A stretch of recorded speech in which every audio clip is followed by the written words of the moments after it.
नमस्ते दोस्तों, खूब पूजा पाठ करने के बाद भी घर में बरकत क्यों नहीं है? आपने बहुत लोगों को ये कहते हुए सुना होगा, मैं इतनी पूजा पाठ करता हूँ, लेकिन उसका पूर्ण फल मुझे नहीं मिलता है।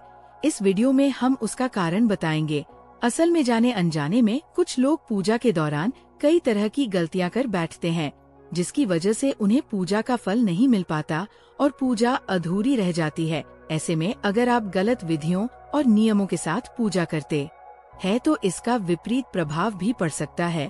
चलिए जानते हैं कि घर और मंदिर में पूजा करने का सही तरीका क्या है। लेकिन उससे पहले अगर आप भी चाहते हैं कि लक्ष्मी माता का आशीर्वाद हमेशा आपके साथ रहे तो इस वीडियो को एक लाइक करें और चैनल को सब्सक्राइब करें और कमेंट बॉक्स में जय लक्ष्मी माता जरूर लिखें।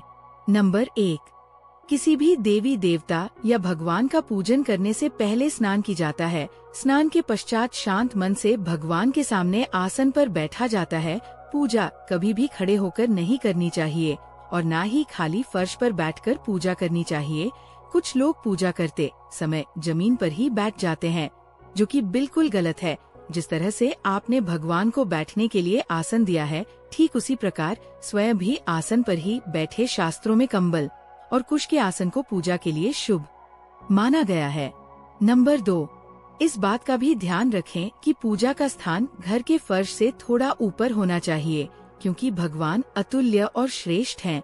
इसीलिए आप अपनी बराबरी में उनकी पूजा ना करें। पूजा के लिए भगवान को किसी चौकी में या फिर फर्श से ऊंचे स्थान पर स्थापित करें।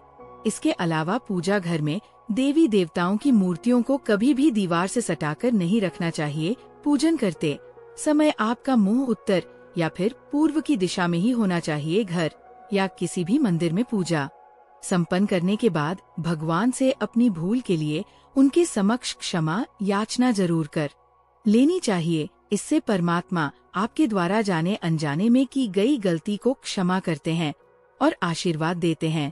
नंबर 3, पूजा घर हमेशा घर के ईशान कोण में ही रहना चाहिए। पूजा घर में किसी एक देवी देवता की मूर्ति एक से ज्यादा नहीं होनी चाहिए। घर के मंदिर में किसी भी भगवान की मूर्ति 9 इंच या 22 सेंटीमीटर से छोटी होनी चाहिए। इससे बड़ी प्रतिमा घर में रखना शुभ नहीं माना जाता। बड़ी प्रतिमा को मंदिर में रखना चाहिए। अपने बेडरूम में कभी भी पूजा घर स्थापित न करें और रात्रि के समय अपने पूजा घर को पर्दे से ढक कर रखें और पूजा घर में काम में आने वाली सभी चीजें जैसे शंख, घंटी, प्रसाद के बर्तन, दीपक, शिवलिंग, जनेऊ और भगवान शालिग्राम को साफ सुथरे कपड़े पर रखना चाहिए। ऐसा नहीं करने पर हर रोज पूजा पाठ करने के बाद भी आपको उचित फल नहीं मिल पाता है। नंबर 4, शास्त्रों में उल्लेख है कि घर या मंदिर कहीं पर भी यदि आप सूर्यास्त के बाद रात के समय पूजा करते हैं तो इस समय ना तो शंख बजाना चाहिए और ना ही घंटी बजानी चाहिए। ऐसा माना जाता है कि सूर्यास्त के बाद देवी देवता शयन के लिए चले जाते हैं और ऐसे में उन्हें जगाना नहीं माना जाता। इसीलिए इस बात का सदैव ध्यान रखें कि सूर्यास्त के बाद घंटी और शंख बिल्कुल न बजाएं। नंबर 5, अक्सर लोग पूजा करते समय सिर्फ धूप जलाते हैं, लेकिन ये गलत है। किसी भी देवी देवता की पूजा करने से पहले दीपक जलाना अनिवार्य माना जाता है। ऐसी मान्यता है कि दीपक भगवान के प्रति हमारी भक्ति भाव, हमारे द्वारा चढ़ाया गया प्रसाद, धूप और अन्य कार्यों का साक्षी होता है। अगर आप पूजा करने से पहले दीपक नहीं जलाते हैं तो भगवान तक आपकी प्रार्थना कभी नहीं पहुंचती है। आजकल ज्यादातर घरों में अगरबत्ती का इस्तेमाल किया जाता है, परंतु कभी भी पूजा करते वक्त अगरबत्ती का इस्तेमाल नहीं करना चाहिए, क्योंकि अगरबत्ती में बांस की डंडी का इस्तेमाल किया जाता है। हिंदू शास्त्रों में पूजा में बांस का इस्तेमाल वर्जित माना गया है, इसलिए हमेशा पूजा में दीपक का इस्तेमाल करना चाहिए। नंबर 6, अपने मंदिर या पूजा घर में कभी भी नगन मूर्तियां न रखे। देवताओं को वस्त्र सिलक पहनाएं। आजकल बाजार में भी देवी देवता के वस्त्र उपलब्ध होते हैं, आप चाहे तो बाजार से ले सकते हैं। हमेशा देवता की पसंद के अनुसार या फिर शुभता को ध्यान में रखते हुए ही वस्त्र धारण करवाना चाहिए। सूर्य, गणेश, दुर्गा, शिव और विष्णु यह पंचदेव कहलाते हैं। इनकी पूजा सभी कार्यों में अनिवार्य रूप से की जाती है। प्रतिदिन पूजन करते समय इन 5 देवों का ध्यान अवश्य करना चाहिए। इससे माता लक्ष्मी की कृपा और समृद्धि प्राप्त होती है। नंबर 7, आप चाहे किसी भी देवी देवता का पूजन कर रहे हो, लेकिन सर्वप्रथम हमेशा भगवान गणेश को ही प्रणाम किया जाता है। किसी भी हवन या किसी भी शुभ कार्य की शुरुआत भगवान गणेश को प्रणाम करके ही की जाती है। ऐसा कहा जाता है कि भगवान गणेश को प्रणाम किए बिना पूजा करने से उसके फल की प्राप्ति नहीं होती है।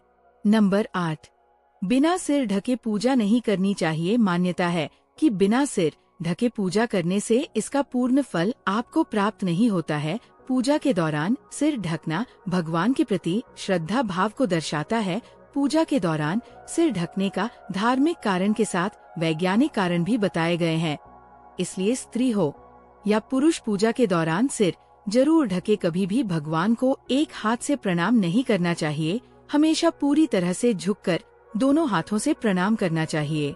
नंबर 9, जब भी आप पूजा करने किसी मंदिर में जाते हैं तो आपको मंदिर में जो प्रसाद मिलता है उसे मंदिर में ही खाना चाहिए। भले ही आप उस प्रसाद का थोड़ा सा हिस्सा ही मंदिर में क्यों ना खाएं, बाकी हिस्सा घर ले जाने के लिए रख सकते हैं। ये ईश्वर के प्रति आपकी श्रद्धा का प्रतीक है। आप जब भी मंदिर जाते हैं तो आपको एक बार घंटा जरूर बजाना चाहिए। ऐसा माना जाता है कि घंटा बजाने से आपका संदेश सीधा ईश्वर तक पहुंचता है। घर में पूजा करने के बाद शंख और घंटी को बजाना महत्वपूर्ण माना जाता है। इससे घर में सकारात्मक ऊर्जा आती है। नंबर 10, हमेशा इस बात का ध्यान रखें कि कभी भी दीपक से दीपक नहीं जलाना चाहिए। शास्त्रों के अनुसार जो व्यक्ति दीपक से दीपक जलाते हैं वह रोगी ही होते हैं। नहाने से पहले ही भगवान को चढ़ाने के फूल को तोड़ लेना चाहिए। नहाने के बाद फूल तोड़ने पर फूल स्वयं को चढ़ाया हुआ माना जाता है। ऐसा शास्त्रों में कहा गया है। पूजा पाठ करते समय या फिर किसी भी समय दीपक, शंख, भगवान की मूर्ति या तस्वीर, सोने के आभूषण और शालिग्राम को कभी भी सीधे जमीन या फर्श पर नहीं रखना चाहिए। नंबर 11, घर या मंदिर में पूजा के समय भगवान की आरती करते समय भगवान विष्णु के सामने 12 बार, सूर्य देव के सामने 7 बार, देवी दुर्गा के सामने 9 बार, शंकर भगवान के सामने 11 बार और गणेश जी के सामने 4 बार आरती घुमानी चाहिए। इससे पूजा पाठ का सकारात्मक फल मिलता है। आपको किसी भी मंत्र का जाप करने के पश्चात आसन के नीचे की भूमि को स्पर्श कर नेत्रों से लगाना चाहिए। इससे आपको जाप के पूर्ण फल की प्राप्ति होती है। नंबर 12, अगर आप किसी खास प्रयोजन के लिए कोई पूजा अनुष्ठान करते हैं तो उसमें लिए संकल्प को पूरा करने में ज्यादा समय नहीं लगाना चाहिए। अगर आपने कहीं किसी को दान करने का संकल्प लिया है तो उसे जितनी जल्दी हो सके पूरा कर देना चाहिए। संकल्प को पूरा करने में देरी से पूजा अनुष्ठान का पूरा लाभ नहीं मिल पाता है। नंबर 13, किसी को भी कोई वस्तु, दान या दक्षिणा हमेशा दाहिने हाथ से ही देनी चाहिए। एकादशी, अमावस्या, कृष्ण चतुर्दशी, पूर्णिमा व्रत तथा श्राद्ध के दिन बाल और दाढ़ी नहीं बनानी चाहिए। जिन लोगों का यज्ञोपवीत संस्कार हो चुका है उन्हें बिना जनेऊ पहने पूजा पाठ या किसी भी तरह का अनुष्ठान नहीं करना चाहिए, क्योंकि बिना जनेऊ उदाहरण किए जो भी धार्मिक कार्य किया जाता है वो निष्फल हो जाता है। नंबर 14, सभी हिंदू घरों में पूजा पाठ या अन्य धार्मिक कार्य में इस्तेमाल करने के लिए गंगाजल रखा जाता है। लेकिन क्या आपको पता है कि प्लास्टिक की बोतल में या किसी अपवित्र धातु के बर्तन जैसे कि एल्यूमिनियम और लोहे के बने बर्तन में गंगाजल नहीं रखना चाहिए। गंगाजल तांबे के बर्तन में रखना शुभ रहता है। नंबर 15, अगर आप पूजा करने के लिए मंदिर जा रहे हैं तो आपको हमेशा घर से लोटे में जल ले जाना चाहिए। कभी भी मंदिर में रखे जल से ईश्वर का जलाभिषेक नहीं करना चाहिए। जब भी आप जल चढ़ाकर मंदिर से वापस आएं, तब आपको ध्यान देना है कि जल का लोटा कभी भी खाली घर वापस ना लाएं। यदि आप जल भरकर मंदिर से वापस लोटा लाते हैं तो इससे शुभ फलों की प्राप्ति होती है। नंबर 16, हर रोज लक्ष्मी स्तोत्र या कनकधारा स्तोत्र का पाठ अवश्य करना चाहिए। ये धन प्राप्ति और धन संचय करने में विशेष फलदायी माना जाता है। यह एक चमत्कारिक स्तोत्र है जिसके पाठ से माता लक्ष्मी की आप पर कृपा बनी रहती है। इस स्तोत्र की खासियत ये है कि यह किसी भी शेष माला या पूजा पाठ की मांग नहीं करता है। पूजा अर्चना करने के बाद आप इनका पाठ कर सकते हैं। नंबर 17, वास्तुशास्त्र के अनुसार बहुत से लोगों में आदत होती है कि खाना खाते समय पढ़ाई या काम की चीजें करते हैं। ये बहुत अशुभ माना जाता है। यह आपके धन के साथ साथ कई चीजों के लिए नुकसानदायक साबित हो सकता है। खाने खाते ही पाचन क्रिया शुरू हो जाती है। अगर आप खाते समय पढ़ाई या फिर काम करते हैं तो इसका असर आपकी पाचन शक्ति पर भी पड़ता है, जिससे स्वास्थ्य संबंधी कई समस्याएं बननी शुरू हो जाती हैं। इसलिए आप इस आदत से बचें। दोस्तों, अगर आपको हमारी ये जानकारी अच्छी लगी हो तो वीडियो को एक लाइक जरूर करें और अपने दोस्तों के साथ शेयर करें। चैनल को सब्सक्राइब करना ना भूलें ताकि आपको हमारे नए वीडियो की नोटिफिकेशन मिलती रहे। वीडियो देखने के लिए आपका धन्यवाद। जय श्री राम, जय बजरंगबली।